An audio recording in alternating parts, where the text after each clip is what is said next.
اعوذ باللہ من الشیطان الرجیم بسم اللہ الرحمن الرحیم کذبت عاد فکیف کان عذابی ونذر۔ قوم عاد نے بھی اپنے پیغمبر کی تکذیب کی تھی، پھر دیکھ لو کیسا تھا میرا عذاب اور کیسی تھی میری تنبیہات۔ یہ سورہ قمر کی 18ویں آیت ہے۔ اس صورت میں حضرت نوح علیہ السلام کے واقعے کا تذکرہ بھی آ چکا ہے، تفصیل کے ساتھ آپ سن چکے ہیں۔ یہاں سے قوم عاد، قوم سمود، قوم لوط اور قوم فرعون، ان 4 قوموں کا تذکرہ آئے گا۔ ان قوموں کا تذکرہ دیگر صورتوں میں بھی اللہ تعالیٰ نے کیا ہے، سورہ اعراف میں، سورہ ہود میں، سورہ انبیاء میں، سورہ شعراء میں، جہاں جہاں پر آپ دیکھیں گے، جیسا کہ اس سے پہلے میں نے آپ کے سامنے بیان کیا کہ مختلف قوموں کے تذکرے اللہ تعالیٰ مختلف صورتوں میں کچھ جز بیان فرمائے ہیں۔ یہ اس وجہ سے کہ یہ قرآن قصے کہانیوں کی کتاب بالکل بھی نہیں ہے۔ ان ہی الا اساطیر الاولین، یہ کفار کا قول تھا۔ کفار یہ کہتے تھے کہ کیا ہے قرآن میں، کچھ بھی تو نہیں، قصے کہانیاں تو ہیں پرانے زمانے کے لوگوں کے، اس میں بالکل قصے کہانیاں نہیں ہیں۔ یہ بات سمجھ لینا چاہیے ہر ایک کو۔ قصے کہانی جو ہوتی ہے وہ ایک ساتھ مسلسل متواتر ہوتی ہے۔ صرف ایک واقعے کو اللہ تعالیٰ نے یوسف علیہ السلام کے قرآن میں ایک جگہ مسلسل بیان فرمایا ہے سورہ یوسف میں، یہ بتانے کے لیے کہ ہم ایسا بھی کر سکتے ہیں، ایسا بیان بھی کر سکتے ہیں۔ لیکن دیگر سارے واقعات کو اللہ تعالیٰ جز بیان کیے ہیں، کہیں پر ایک جز تو کہیں پر ریپیٹیشن کہیں پر نہیں ہے۔ یہ نہیں سمجھنا کہ وہاں پر بھی وہی آیا تھا، یہاں پر بھی وہی آ رہا ہے، سورہ شعراء میں بھی وہی آ رہا ہے، نہیں، ہر جگہ الگ الگ اس کا حصہ ہوتا ہے۔ اس کو جوڑنے سے وہ ساری چیزیں آپ سمجھ سکتے ہیں۔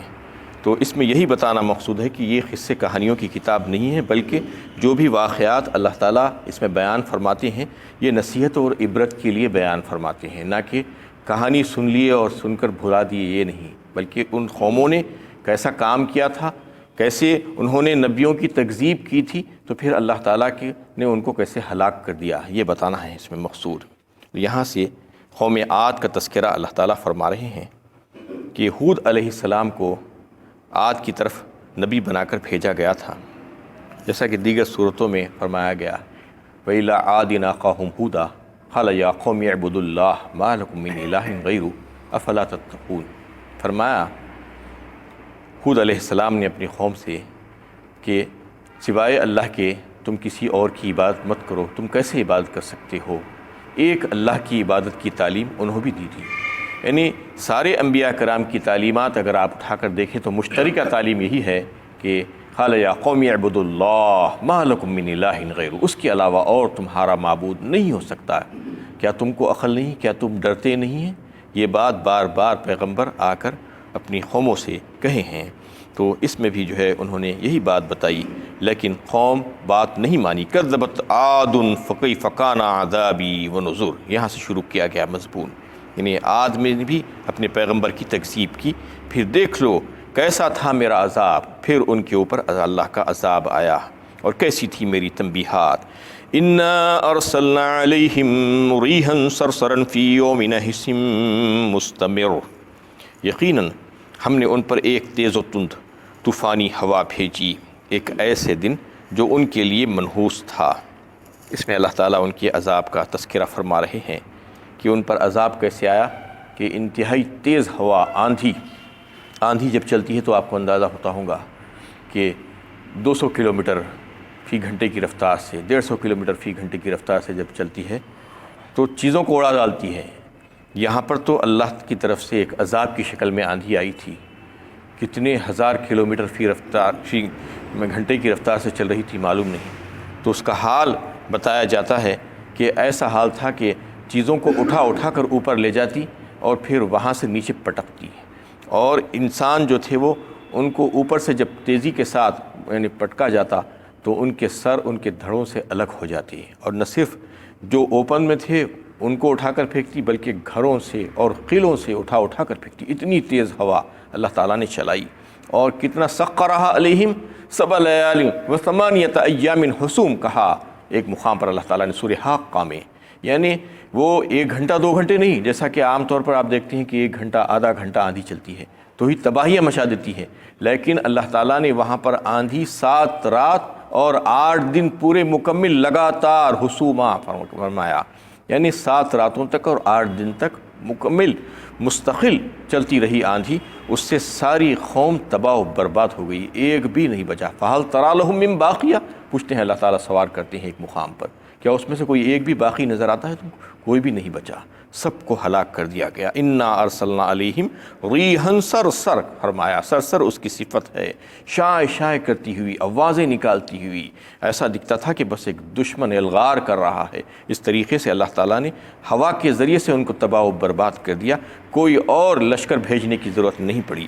فی یوم نحس مستمر، اور فرمایا کہ وہ ایک دن، اس دن جو ان کے لیے منحوس تھا۔ تو اس میں منحوس کا لفظ آیا ہے تو لوگ اس کو غلط انداز میں لیتے ہیں، لوگ یہ سمجھتے ہیں کہ منحوس مطلب وہ دن جس وقت عذاب شروع ہوا تھا وہ دن خراب تھا، شاید اس واسطے عذاب آیا تھا۔ روایتوں میں آتا ہے کہ وہ چہارشنبے کا دن تھا جس دن ان کے اوپر عذاب کی شروعات ہوئی تھی۔ تو یہ بات اچھی طریقے سے سمجھ لینا چاہیے کہ کوئی دن، کوئی مہینہ، کوئی چیز منحوس نہیں ہو سکتی، سارے کے سارے اللہ تعالیٰ کی بنائے ہوئے ہیں، چاہے وہ چہارشنبہ ہو، چاہے جمعرات ہو، چاہے ہفتہ ہو، اور سارے مہینے اللہ تعالیٰ ہی کے بنائے ہوئے ہیں۔ یہ اس وجہ سے اس کو منحوس کہا گیا یہاں پر کہ اس دن ان کے اوپر عذاب کی شروعات ہوئی تھی، ان کے اعمال بد کی وجہ سے، اور پھر ان کے اوپر عذاب کا سلسلہ مسلسل ہوتا ہی گیا، کیونکہ اس دن ان کو ہلاک کیا گیا، وہاں سے ان کی عذاب کے سلسلہ شروع، اس کے بعد برزخ کا عذاب ان کے اوپر، ان کو جھیلنا پڑا اور جھیل رہے ہیں، اس کے بعد محشر کا عذاب ان کو جھیلنا پڑے گا، اور پھر دائمی عذاب جہنم کا عذاب۔ تو یہ سارے عذابوں کی ایک لائن ہے ان کے لیے، یہ اس وجہ سے جو ہے وہ ان کے اوپر منحوس ثابت ہوا۔ وہ ان کے اعمال بد تھے جو منحوس تھے، وہ دن منحوس نہیں تھا، اس میں یہی بتانا مقصود ہے۔ دیکھیے کہ آپ اندازہ کیجئے کہ ایک ہی دن ہوتا ہے، ایک ہی مہینہ ہوتا ہے، ایک ہی چیز ہوتی ہے، کسی کے حق میں بہترین ہو جاتی ہے، خیر ہو جاتی ہے، فائدہ بخش ہو جاتی ہے، اس کو بھلائی مل جاتی ہے، اس میں وہی دن، وہی مہینہ، وہی چیز کسی اور کے حق میں برائی ہو جاتی ہے، شر ہو جاتی ہے، نقصان ہو جاتا ہے اس کو، تو کیا وہ دن، وہ مہینہ خراب ہوا؟ نہیں، وہ اس کے اعمال بد تھے جو اس کی وجہ سے اس کو ایسا ہوا۔ دیکھیے کہ اعمال اچھے اور برے ہوتے ہیں، اچھے اعمال فائدہ دیتے ہیں، برے اعمال اس کو نقصان پہنچاتے ہیں۔ نماز پڑھنا اچھا عمل ہے، نماز چھوڑنا اعمال بد میں سے ہے۔ قرآن کریم کی تلاوت کرنا اچھا عمل ہے، سچ بولنا اچھا عمل ہے، جھوٹ بولنا نحوست ہے۔ تو اس طریقے سے نحوست والے کام کریں گے تو نحوست آئے گی ہی، اور اچھے کام کریں گے، برکت والے کام، تو برکت آئے گی، یہ بتانا مقصود ہے۔ اللہ کے نبی صلی اللہ علیہ وسلم نے اس سلسلے میں جو حدیث بیان فرمائی ہے، فرمایا کہ کوئی دن، کوئی مہینہ، کوئی وقت، کوئی چیز منحوس نہیں ہو سکتی۔ اگر کسی چیز میں نحوست ہوتی تو وہ عورت اور گھوڑے میں ہوتی، آپ صلی اللہ علیہ وسلم نے واضح فرمایا تھا، لیکن نہیں ہے اس میں بھی، یعنی یہ کہہ کر آپ نے فرما دیا کہ لیکن اس میں بھی نہیں ہے، اگر ہوتی تو عورت میں اور گھوڑے میں ہوتی، لیکن کسی چیز میں بھی نحوست نہیں ہے، آپ صلی اللہ علیہ وسلم نے فرمایا۔ جیسا کہ عام طور پر لوگ سفر کے مہینے کو منحوس تصور کرتے ہیں، اور محرم کے مہینے کو غم کا مہینہ تصور کرتے ہیں، اور یہ سمجھتے ہیں کہ اس مہینے میں کوئی بھی ہم اچھا کام ہم کو نہیں کرنا چاہیے، بدشگونی لیتے ہیں اس کے، توہم پرستی جو کرتے ہیں، بدفعلی لیتے ہیں مہینوں کے تعلق سے، دنوں کے تعلق سے، چہارشنبے کو اچھا نہیں سمجھتے، منگل کو اچھا نہیں سمجھتے۔ اسی طریقے سے چیزوں کے بارے میں بھی جو ہے یہ تصور کرتے ہیں، کوئی یہ سمجھتا ہے کہ کالی بلی راستہ کاٹ گئی تو ہمارے لیے نقصان ہو جائے گا، فوراً وہیں پر بیٹھ جاتا ہے۔ کوئی یہ سمجھتا ہے کہ چپل پلٹ گئی تو میرے لیے نقصان ہو جائے گا، اور فوراً جو ہے وہاں سے آگے نہیں بڑھتا ہے۔ اس قسم کی بہت سے وہم پرستیاں ہیں جس کو نکالنا ہے۔ ستاروں کی چال، ستاروں کا طلوع ہونا، یہ تمام چیزوں میں کوئی تاثیر نہیں ہے۔ یہ چیزوں کو یہ سمجھنا کہ اس میں تاثیر ہے تو اس کا مطلب یہ ہے کہ آپ اللہ تعالیٰ کے ساتھ کسی اور کو بھی شریک کرنا چاہ رہے ہیں۔ یہ تمام باتوں کو بتانے کا مقصد یہ ہے کہ یہ تمام چیزوں میں کی کوئی تاثیر نہیں ہے، خود مؤثر حقیقی ذات صرف اور صرف اللہ تعالیٰ کی ہے۔ نافع و ضار جو ہے وہ صرف اللہ تعالیٰ ہی ہے. یہ صفات صرف اللہ تعالیٰ ہی میں تلاش کرنا چاہیے، کسی اور میں نہیں. اللہ تعالیٰ کی جو بھی حقیر مخلوقات ہیں وہ سب کی سب بے بس ہیں، اس میں کوئی اثر نہیں ہے، چاہے وہ ستارے ہوں، چاہے وہ دن ہوں، چاہے وہ مہینے ہوں. ان کو اثر والے سمجھنا، ان کے تعلق سے یہ سمجھنا کہ یہ ہمارے تقدیروں کے مالک ہیں، ان کو بنانے اور بگاڑنے پر ان کا اثر ہوتا ہے، یہ سمجھنا، اور وہ دنوں کا لحاظ کرنا کہ یہ وقت اچھا، یہ دن اچھا، یہ چیز اچھی، یہ چیز بری، اس کے تعلق سے وقت نکالنا جیسا کہ مہورت نکالتے ہیں. اور پھر کوئی کنسٹرکشن ہوتا ہے تو واسطوں کا جو عمل کیا جاتا ہے، یعنی یہ مقام اچھا، یہ طریقہ اچھا، یہ فلاں لوکیشن اچھا، یہ اینگل اچھا، یہ سب چیزیں سمجھنا، دوسرے کو برا سمجھنا. اور پھر جو دھاگے باندھے جاتے ہیں کالے پیلے لال جو دیکھتے ہیں آپ ہاتھوں میں اور پیروں میں، اور کالی پوت ڈالی جاتی ہے اور بھلاوے ڈالے جاتے ہیں، لیمبو ڈالے جاتے ہیں، یہ تمام چیزوں کی کوئی اہمیت نہیں ہے. یہ اللہ تعالیٰ کی بنائی ہوئی چیزیں ہیں، یہ اللہ تعالیٰ کی مخلوقات ہیں، اللہ تعالیٰ نے ان کو پیدا فرمایا ہے. یہ تمام چیزوں میں کوئی اثر، کوئی حیثیت اس کی نہیں رکھتی. ستاروں کی چال میں کوئی اہمیت نہیں ہے، رنگ برنگے نگ اور پتھر پہنے جاتے ہیں تاکہ اس کا اثر ہو، کوئی چیز کا اثر نہیں ہے. مؤثر حقیقی صرف اور صرف اللہ تعالیٰ کی ذات ہے. کوئی مہینہ برا اور اچھا نہیں ہے. سفر کا مہینہ بھی اچھا ہے، محرم کا مہینہ بھی اچھا ہے، سارے مہینے اچھے ہیں، سارے دن اچھے ہیں، سارے وقت اچھے ہیں. یہ تمام کام جو لوگ کرتے ہیں وہ ہمارے غیر قوم کے لوگ کرتے ہیں. انہوں نے ان چیزوں کو اپنایا ہے، انہوں نے جو ہے یہ وقت نکالتے ہیں، مہورت نکالتے ہیں، مہینہ نکالتے ہیں. اس کو دیکھ کر ہم لوگ بھی ان کو فالو کر کے ان کی چیزوں کو لے کر جو ہے یہ کر رہے ہیں. حالانکہ اسلام میں ان تمام کاموں سے منع کیا گیا ہے. کوئی کام اچھا یا برا نہیں ہو سکتا. آپ کا عمل اچھا برا ہوتا ہے، جو بدعملی کرے گا تو اس کو بد نتیجہ دیکھنے میں پڑے گا، یہ بتانا یہاں پر مقصود ہے. ورنہ جو ہے اللہ کے نبی صلی اللہ علیہ وسلم نے تو فرما دیا کہ کوئی چیز بھی اچھی بری نہیں ہے، کسی میں بھی نحوست وغیرہ نہیں ہے. اور ایک حدیث میں آپ صلی اللہ علیہ وسلم نے فرمایا کہ جو میرے امت کے جو لوگ ان تمام کاموں کو رد کریں گے، نہیں مانیں گے، بدشگونی نہیں لیں گے، بدفعلی نہیں لیں گے، وہم پرستی میں نہیں جائیں گے، تو پھر اس کے 70,000 لوگوں کو اللہ تعالیٰ بغیر حساب کتاب کے جنت میں داخل فرما دیں گے. یہ اللہ تعالیٰ کی طرف سے انعام ہوگا جو اس قسم کے کاموں میں نہیں پڑیں گے. تعویذ، گنڈے، پلیتے، یہ تمام چیزیں جو بھی ہیں جس کو یہ سمجھتے ہیں کہ اس میں اثر ہے، اس سے فائدہ ہوتا ہے، تو یہ سمجھنا چاہیے کہ یہ اللہ تعالیٰ کے ساتھ شرک کر رہے ہیں، اس وجہ سے کہ یہ صفتیں صرف اور صرف اللہ تعالیٰ ہی کی ہے، رب العالمین کی ہے، کسی اور کی نہیں ہو سکتی. یہ حقیر چیزیں جو لوگ جس کو سمجھتے ہیں کہ اس میں اثر ہے، اس میں اثر نہیں ہو سکتا. تو اس میں یہ بتانا مقصود تھا کہ وہ دن جس پر ان کے اوپر عذاب آیا تھا وہ اس وجہ سے منحوس ہو گیا تھا. تنزع الناس کانہم اعجاز نخل منقعر، وہ طوفانی ہوا لوگوں کو ان کے مکانوں سے اٹھا کر پھینک رہی تھی، اس طرح گویا کہ وہ جڑ سے اکھڑے ہوئے کھجور کے تنے ہو. یعنی ان کا حال یہ تھا کہ ان کو اللہ تعالیٰ نے انتہائی مضبوط بنایا تھا، خوب تنومند بنایا تھا، خوب قوی بنایا تھا.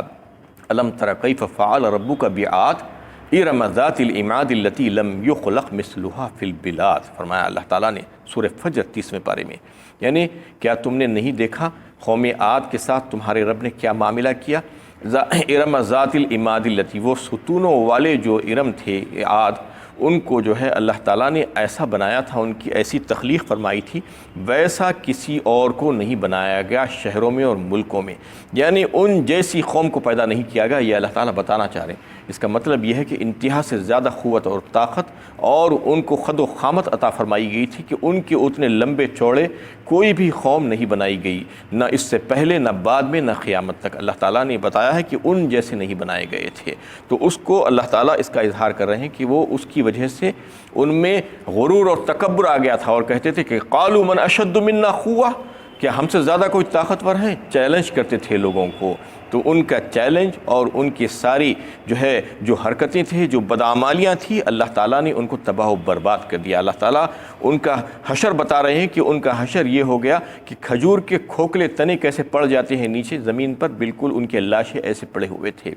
اور ان کی بے بسی، ان کی لاچارگی، ان کی مجبوری کا اظہار ہو رہا تھا کہ اتنے تنومند، اتنی قوت اور طاقت والے ہونے کے باوجود عذاب الہی کا سامنا نہیں کر سکے۔ جب عذاب الہی آیا تو ایک ہوا کے جھکڑ میں وہ جو ہے آ کر اڑ گئے، اور ان کے سروں کو ان کے جسموں سے اللہ تعالیٰ نے ایسے علیحدہ کر دیا اور ایسا پٹکا اوپر سے لا کر زمین پر کہ وہ سب کے سب مر کر ختم ہو گئے۔ ان کی بے بسی کا یہ عالم تھا۔ فَكَيْفَ كَانَ عَذَابِي وَنُذُرِ، پھر دیکھ لو کیسا تھا میرا عذاب اور کیسی تھی میری تنبیہات۔ وَلَقَدْ يَسَّرْنَا الْقُرْآنَ لِلذِّكْرِ فَهَلْ مِن مُدَّكِرٍ، اور ہم نے اس قرآن کو نصیحت کے لیے آسان ذریعہ بنایا ہے، پھر ہے کوئی نصیحت قبول کرنے والا۔ بار بار یہ آیت آپ کو ملے گی کہ بار بار یہ واقعہ سناتے جائیں گے اللہ تعالیٰ، اور پھر پوچھتے ہیں کہ میں نے جو عذاب بھیجا تھا کیسا تھا میرا عذاب، کیسی تنبیہات تھی، میری تنبیہ کے باوجود لوگوں نے نہیں مانا تو پھر میں نے کیسا ان کو عذاب میں جکڑا۔ اور پھر یہ قرآن کو ہم نے اسی لیے بھیجا ہے کہ تم اس سے عبرت حاصل کرو، نصیحت حاصل کرو اور اپنی اصلاح کر لو۔ وآخر دعوانا ان الحمدللہ۔